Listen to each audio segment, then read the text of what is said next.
Hi everybody, my name's Amelia and welcome back to the channel. Alright, so I decided it is time for another tarot video. Essentially, this video was inspired by one of your guys' comments. So here is the comment up on the screen. And this comment was about how do you read negative cards when they're in a positive situation, or maybe it was the other way around. To be honest, I'm trying to remember this comment off the top of my head. I did put it up here so you guys can see it, but essentially I wanted to spend this video talking specifically about 3 things regarding tarot. If you're new to tarot, or even if you are like a solid tarot reader and you're just interested to see how I personally view the tarot and how I read cards when they're in strange or confusing positions. So today we're talking about tarot reversals. Some people don't read with reversals, and we'll talk about that, but I do read with reversals, and I wanted to talk about how reversals can be read when they're in like a positive position, like how do you read that? I also wanted to talk about how to read positive cards in a negative position, which I think is what that comment was referencing, and then the alternative, which is reading negative cards as a piece of advice or in a positive position. Obviously, there's a lot of nuance with tarot, and every tarot reader is going to be slightly different. Yes, tarot is a system, a defined system, and cards mean what they mean. However, we all have different relations to these energies, and some energies within the decks we have not personally felt, or at least not to the extent of, say, someone else. As an example here, the Justice card is something I don't have a personal connection to necessarily. This is because I don't really feel like I've been put into a situation where I have felt indignant or like in some sort of legal battle, or I don't feel like I've been in a position where I felt like I was getting justice for something that had happened to me, whether that be good or bad. I tend to view those things more Wheel of Fortune-esque, so when things either go my way or don't, I look at it like the Wheel of Fortune, which is trusting in the process, and what goes around comes around. It's sort of a karmic card, and so my personal situation regarding justice is going to be very different from somebody else who maybe has gone through a lot of courtrooms, or who's fought more legal battles, or who has actually seen justice for something good or bad that has happened to them. Before we really launch into today's video, I know I'm like all over the place, but before we really launch in, feel free to give this video a thumbs up if you like it, and don't forget to subscribe to the channel if you're interested in more spiritual stuff, specifically tarot stuff. But obviously, if you saw my last video where I talked about my spiritual awakening, we are going to be broadening our horizons a little bit here and talking about other things, spiritually speaking, like concepts like reincarnation or the soul's purpose, the journey of the afterlife, things like that. So if you're interested in those sorts of discussions, feel free to subscribe. But of course, I will be doing tarot and oracle content as usual, so feel free to hit that subscribe button if you're interested in that. All right, so anyway, let's get on to the main topic at hand. So that comment actually got me thinking, and it's really why I decided to have this video today. It was a really thought-provoking comment, I thought, because I actually, when I started getting into tarot, I didn't really see answers to this. Nobody really told me how to read reversals in like a healthy way, I guess. Like reversals always meant something bad for the most part, and so or like, you know, the card means what it means, the end, and nobody really talked about the specific positions that cards fall in and how we can read it when it becomes sort of a challenge. Like how can something like the Tower be an advice card? How can something like the Sun be a challenge card? That doesn't make any sense. And so that's what I want to explore today. So before we really launch into the, I guess, discussion regarding that comment, I want to explain my take on reversals. I think that having this foundation is really important. Now, if you don't read reversals, you could, in theory, skip this part of the video, but I think what I will say later will make more sense if you hear my take on it. However, I do know that there are lots of people out there who do not read with reversals at all. I used to follow a lot of tarot readers on YouTube when I first started, watching to see how they read, watching to see how they understood and interpreted the cards, and some of them did not read reversals. I personally like reversals. I think it adds another layer of meaning to the tarot deck. I think reversals, for me, are a lack of energy or an overabundance of energy. So it's when the energy is not in a healthy aspect. So, for example, I have a couple cards here. We're going to use something more painful, like the Three of Swords. So with this Three of Swords, this card tends to mean heartbreak, and reversed, I interpret it most often, as like getting over heartbreak. Like heartbreak has happened, but we're sort of healing from it. The wound is clotting in a sense. So it's sort of coming back together. We're okay. We hurt. Obviously it happened, but we're getting over it. So that's one way to read it, but I also interpret reversals as a blocked or like lacking energy, or as like an overactive energy. I kind of interpret this like the chakras, where, you know, if you have a chakra that's blocked, it could be that it is just something that you are lacking, like an energy you're lacking in your life, or it could be overactive and it could be overcompensating for other blocked chakras. So I kind of view it like that. It's a blockage of energy, or an energy that's not healthily expressed. In a healthy stance, the Three of Swords would represent heartache, but we're grieving in like a way that is good for us. We need to feel the grief. We can't just bury our feelings. This is a healthy card in the sense of, while it's not a fun energy, it's not happy, it's not joyful, and it may seem like it's the end of the world. It may not be something we want to, bring into our lives. The great thing about the Three of Swords is it's about grieving. It's about feeling the raw emotion and allowing yourself to feel it, because you need to do that to move on.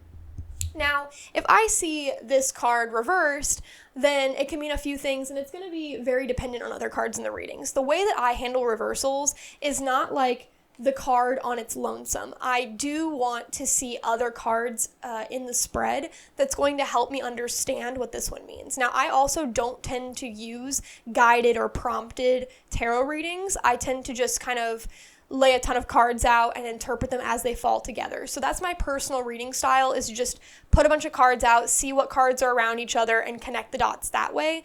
But in a guided reading, I think we would have to view this in a different way, which is what we'll do later in this video.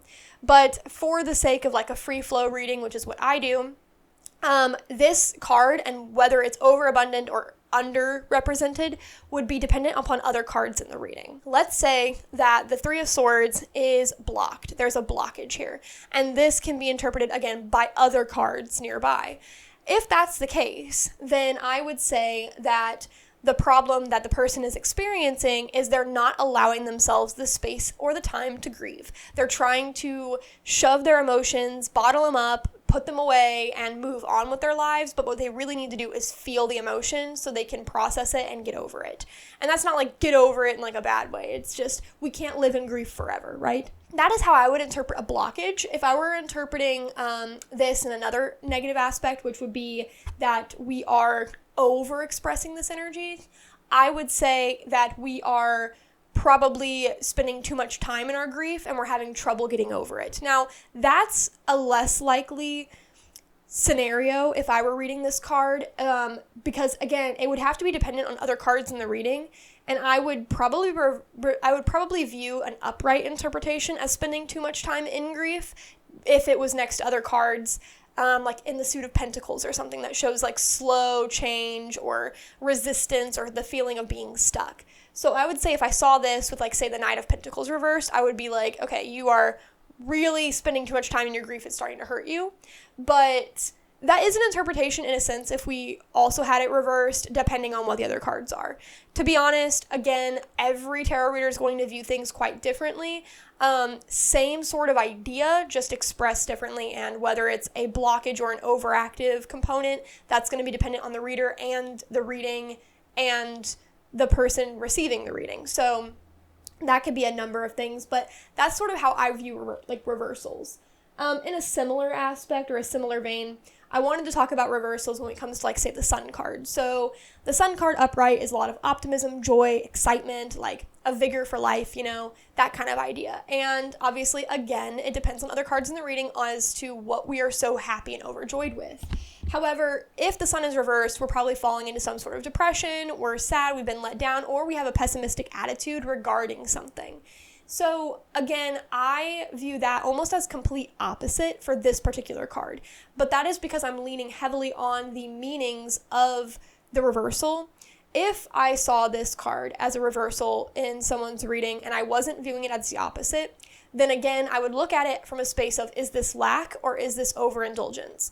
Are we overly optimistic about something, overly positive about something that really truly needs to be more serious? Are we acting too childish? Are we not taking something seriously in the way that we should and it's harming others? I would look at it, that would be like an overactive aspect, and a lacking aspect is what is probably more typical for this card, which would be sadness. We are lacking happiness, we are lacking joy, that kind of thing. Again, very, very, very dependent upon the other cards in the reading, but that is sort of how I view reversals. They are either a lack of energy or an overabundance of that energy, and it truly depends on what the card is.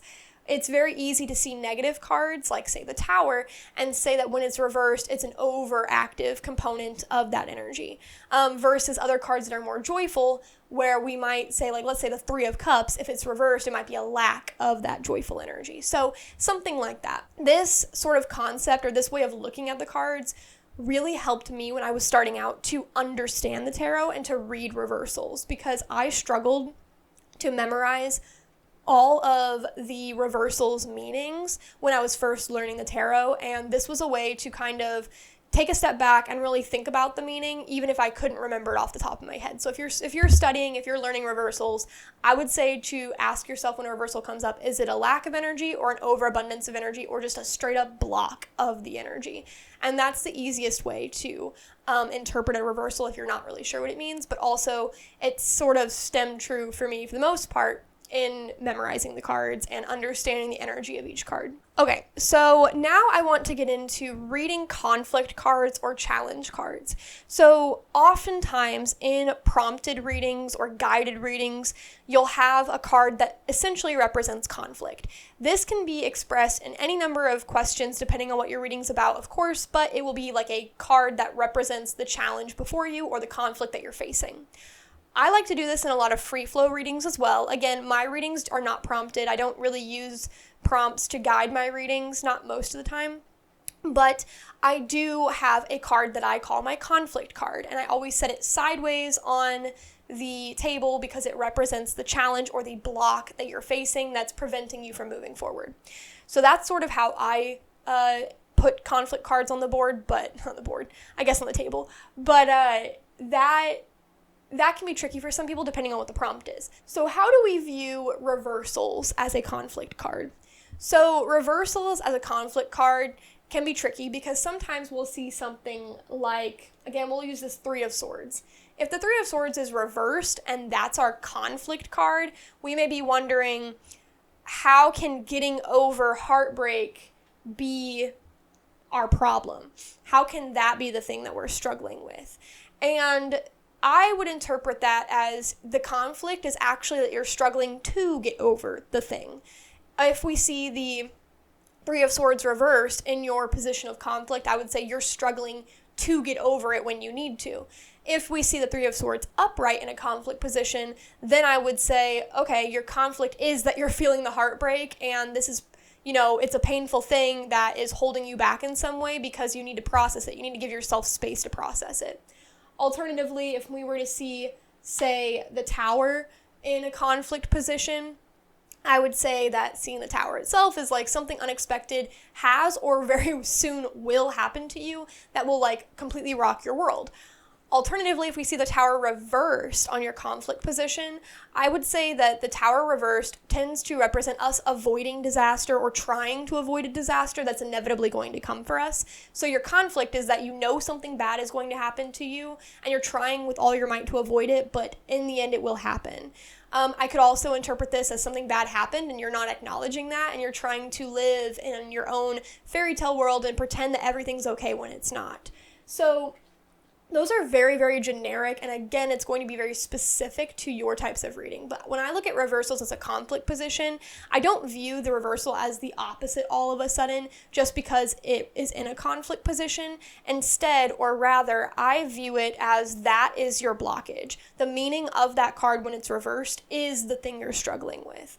And again, it's so dependent on the cards that, for me, that it's on top of, because that would be your current situation most of the time, at least in the way that I read. So I would say that using that for context clues will help to make the rest of it make sense. Okay, so let's talk about positive cards in a conflict or challenge position. So I think this is what the conversation was with the YouTube comment.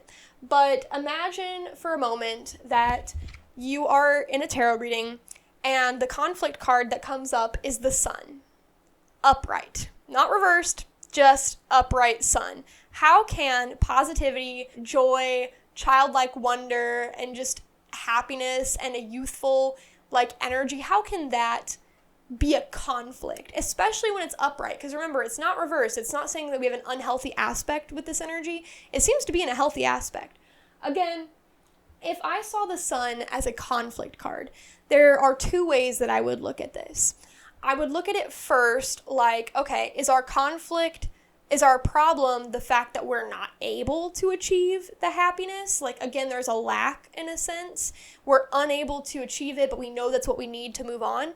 Or is the problem that we are way too naive, way too childlike, and again, not taking something seriously? So those are the two ways. It's basically like looking at it like it's a reversal, but instead imagining that you're not already feeling that energy, but you're trying to. So where a reversal is, if I saw the Sun as a reversal card that we got in our reading, I would say you're already feeling that emotion. But if it's in a conflict position, we are trying to feel that emotion, or we are on our way there, but we don't know how to achieve it yet. If it was a positive card, that was our blockage.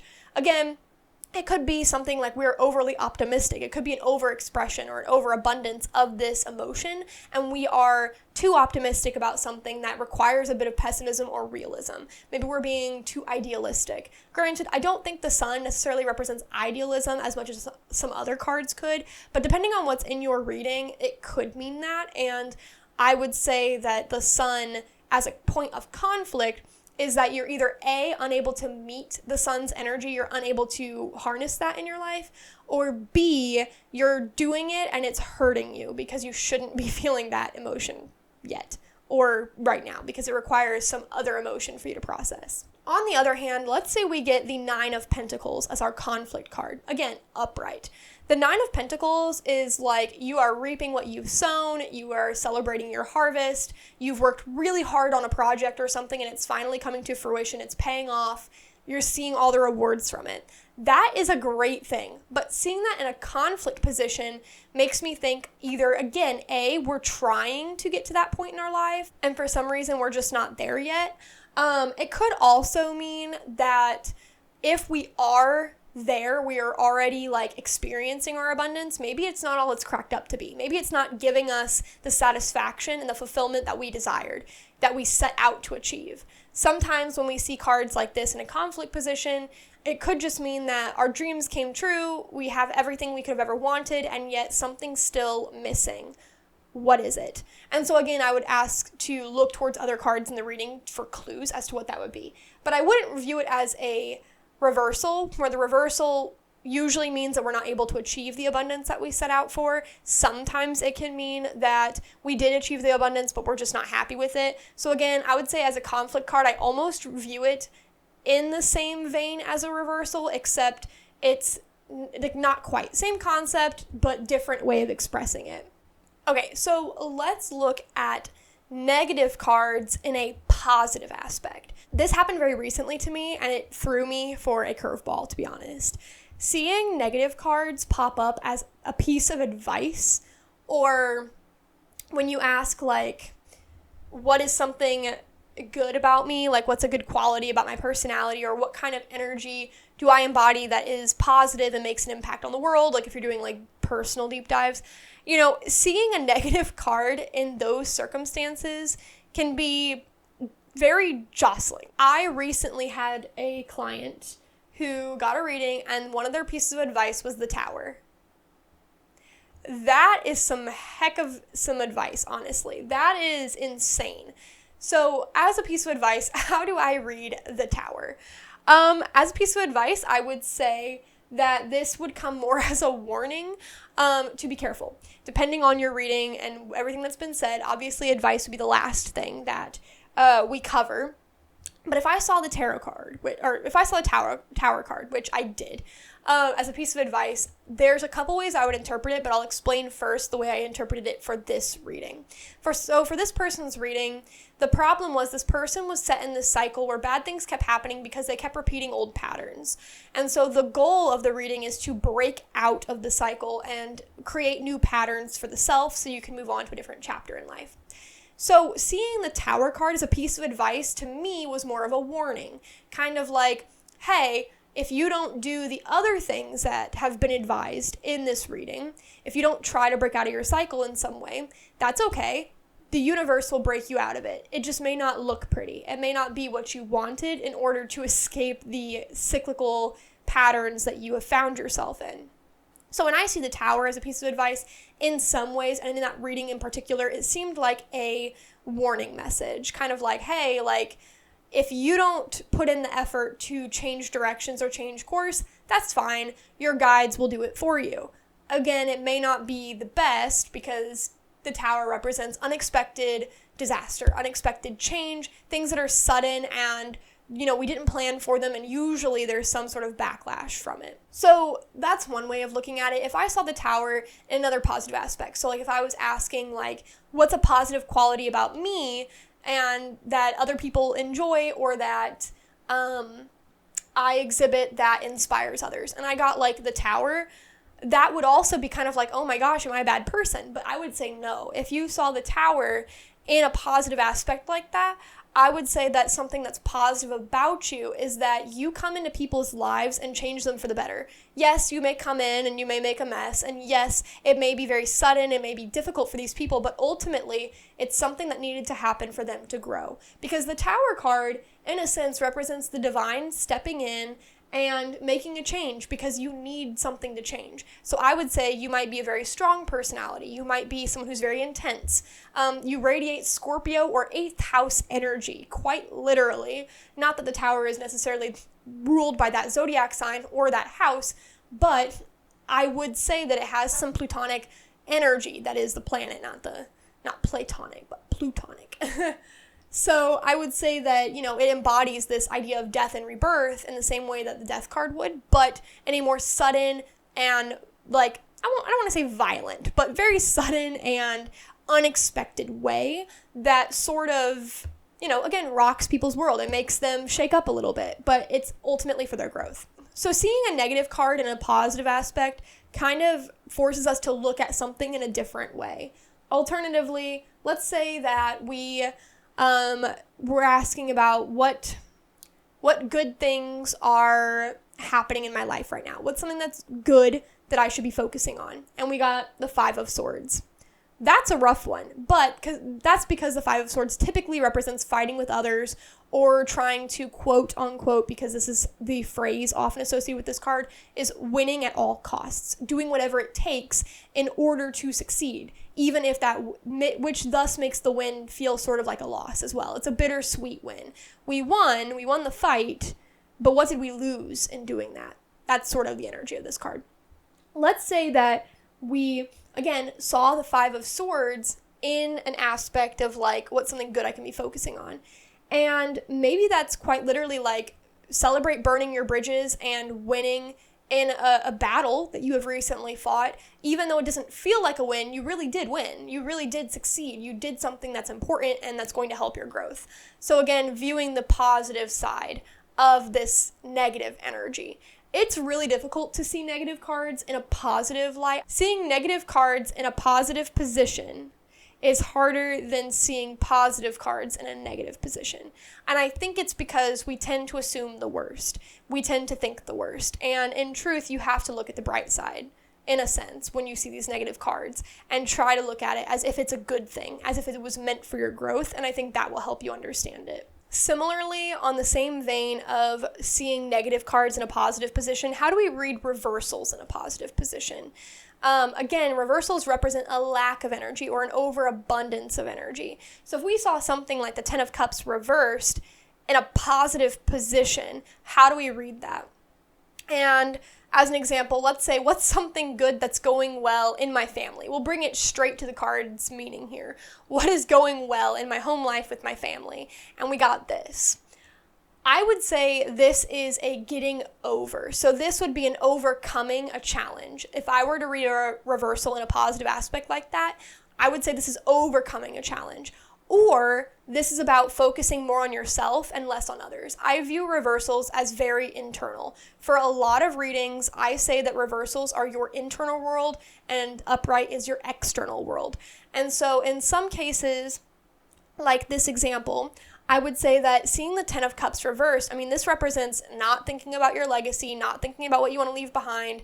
Maybe there's some discontent in the family life. Maybe there's challenges with within the generations of a family. So it could be like a generational trauma that's shared, that's passed down that you haven't gotten over. It could be problems with grandma and grandpa. It could be problems with your kids. It's just something like that where the family is struggling, and it's probably like a generational thing, but it's not always. If I saw that as what's going well in the family, I would say we're overcoming those things. We're overcoming family drama. We're overcoming like generational trauma. We're overcoming our lack of attention to what legacy we leave behind. And if you're not doing that, then I would say that in a positive thing, what's going well is that we're being pushed to try to overcome that. We're being pushed to flip this energy upright. Obviously, again, as I've said this whole video, it's very, very, very dependent on the other cards in the reading. Doing 1-card readings or 3-card readings for me is very tricky. I feel like we miss a lot of details, but it is something that like you can do, and you just have to think a bit more critically and offer yourself multiple scenarios on what it could possibly be, especially if we get a card that, again, is positive in a negative position or a negative card in a positive position. It's going to change dramatically based on your situation and the question that you asked. So hopefully that helped shed some light on this tricky aspect of reading tarot. Again, when I started out, nobody really had videos out explaining these sorts of things. Tons of videos about reversals, but not really a lot of videos explaining how to read positive and negative cards when they're in a conflicting aspect and in a position that doesn't make sense for the energy. So hopefully this helps to sort of explain that a bit more. If you guys have any additional questions, please feel free to leave them in the comments below. I love having discussions with you guys, and I love showing comments on the screen like as we do these videos. I love sharing your guys' thoughts, having this like back and forth. So if you guys are interested in anything else, please leave comments down below. If you have any video suggestions, leave those as well. And yeah, anyway, I hope you enjoyed, and until next time, I will catch you later.